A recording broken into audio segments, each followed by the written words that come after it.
Jerusalem. Israeli President Reuven Rivlin began 2 days of crucial talks Sunday with party leaders before selecting his candidate for prime minister, after a deadlocked repeat election was set to make forming any new government a daunting task.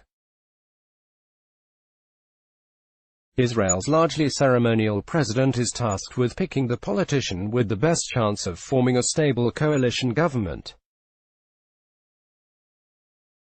While usually a mere formality, this time Rivlin plays a key role after an election result in which neither of the top candidates has an outright majority.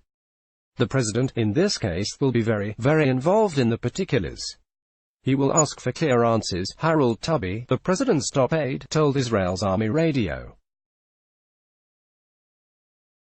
I think he'll turn the consultations this time into consultations that have the ability to present other possibilities, of the sort that the public hasn't heard about yet.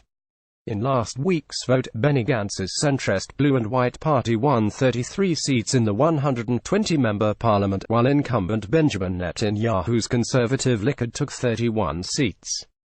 Neither can muster a parliamentary majority with the traditional smaller allies. The deciding fact looks to be Avigdor Lieberman and the 8 seats his Yisrael Beitenu party captured. Lieberman is demanding a broad unity government with the two major parties that is secular and excludes the ultra-Orthodox Jewish parties. That appears to be the emerging compromise between Blue and White and Likud, though both are insisting upon leading it.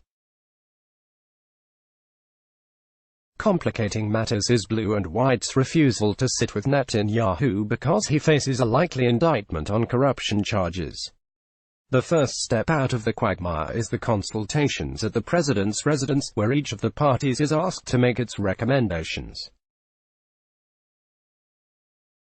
Though Netanyahu's Likud dropped in support, its allies appear to give Netanyahu the support of 55 members of parliament.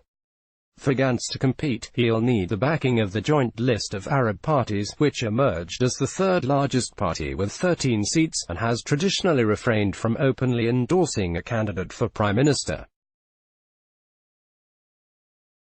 The Arab-led parties have never sat a day in an Israeli government, and its leader, Ayman Odeh, says he is aiming to become opposition leader in case of a unity government.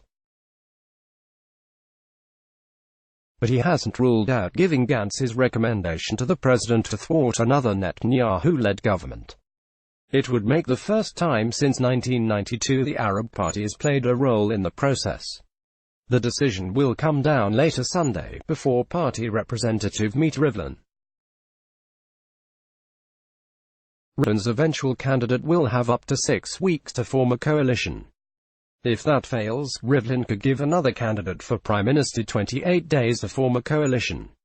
And if that doesn't work, new elections would be triggered yet again.